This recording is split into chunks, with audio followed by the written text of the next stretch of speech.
Assalamualaikum dan selamat sejahtera semua. Video kali ini ialah mengenai refleksi, dan refleksi ini terbahagi kepada dua bahagian, iaitu bahagian yang pertama ialah refleksi mengenai pensyarah, kursus, rakan-rakan dan juga pembelajaran online. Kursus SGDK 3264 ini diajar oleh Profesor Madya Dr. Nur Azlinda. Bagi saya, beliau merupakan seorang yang amat sporting dan happy-go-lucky. Saya berasa gembira setiap kali mengikuti kelasnya kerana saya suka dan enjoy dengan cara pengajaran beliau. Dalam kelas ini, kami dapat berinteraksi antara satu sama lain tanpa rasa terhalang atau awkward walaupun terdapat pensyarah. Selain itu, doktor juga sedia membantu kami sekiranya kami bertanyakan soalan walaupun selepas masa bekerja, iaitu 8 pagi sampai 5 petang. Berterap seperti perumpamaan yang mengatakan seorang guru itu ibarat lilin menerangi para pelajarnya. Refleksi yang seterusnya ialah mengenai kursus SGDK 3264 ini. Disebabkan saya tidak pernah mendengar nama subjek ini sebelum ini, jadi saya berasa teruja untuk belajar mengenai kursus ini. Saya yakin dan percaya untuk menjadi seorang guru yang akan mengajar subjek pengurusan perniagaan, kursus ini amat penting dan berguna kepada saya untuk saya pelajari. Setakat ini, kursus ini amat menarik untuk dipelajari dan saya tidak sabar untuk belajar dengan lebih mendalam lagi. Seterusnya ialah refleksi mengenai rakan-rakan. Saya telah mengenali kesemua 22 orang rakan-rakan seperjuangan saya sejak daripada SEM 1 lagi.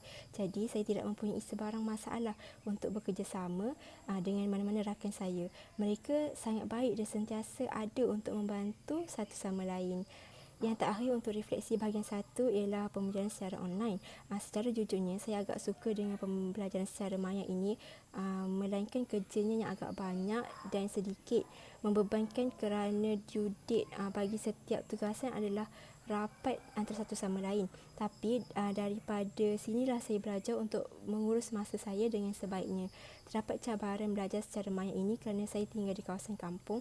Jadi bunyi-bunyian seperti haiwan, seperti ayam akan kedengaran apabila saya melakukan pembentangan. Namun saya tidak mempunyai permasalahan lain kerana saya menggunakan wifi di rumah. Itu sahaja untuk bahagian 1. Kita akan teruskan pula dengan bahagian yang kedua. Kita teruskan dengan bahagian kedua, iaitu refleksi mengenai strategi, pendekatan, kaedah dan teknik yang digunakan dalam kursus ini. Apa yang boleh saya lihat, strategi yang digunakan dalam kursus ini ialah menggunakan ketiga-tiga pemusatan, iaitu berpusatkan guru, pelajar dan juga bahan. Aktiviti berpusatkan guru dan bahan dapat dirasai apabila pensyarah memberikan penerangan secara mendalam dengan menggunakan bahan pengajaran seperti slide dan juga bahan-bahan sampingan yang lain seperti video dalam YouTube. Aktiviti berpusatkan pelajar pula dapat dirasai apabila pensyarah membahagikan kami ke dalam beberapa kumpulan dalam Webex untuk berbincang dan kemudian membentangkan tajuk yang telah diberikan. Selain itu, pada minggu lepas kami juga melakukan aktiviti berpusatkan pelajar di mana setiap orang perlu menceritakan kembali infografik yang telah dibuat. Bagi saya, pendekatan yang digunakan adalah pendekatan didaktif selama 4 minggu saya belajar subjek ini. Ini kerana pada setiap kali awal pembelajaran, pensyarah akan memperkenalkan tajuk, tujuan pengajaran dan isi pengajaran. Kemudian barulah beliau akan masuk secara lebih mendalam bagi setiap topik. Setelah itu, beliau akan mewujudkan aktiviti secara berkumpulan untuk menilai kefahaman pelajar dan akhir sekali barulah beliau akan merumuskan tajuk yang dipelajari pada hari tersebut.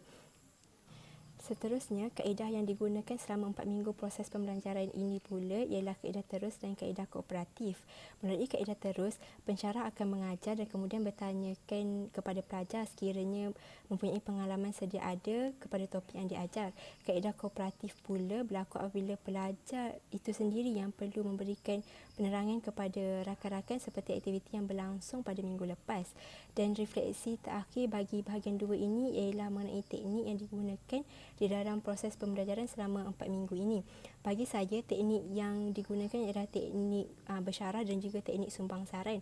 Teknik bersyarah berlaku apabila pensyarah mengajar suatu topik itu secara mendalam, manakala teknik sumbang saran pula berlaku apabila pensyarah mengajukan soalan dan pelajar itu perlu menyumbangkan fikiran dan pendapat terhadap soalan yang diajukan daripada pensyarah itu. Itu sahaja daripada saya. Sekian, terima kasih. Bye.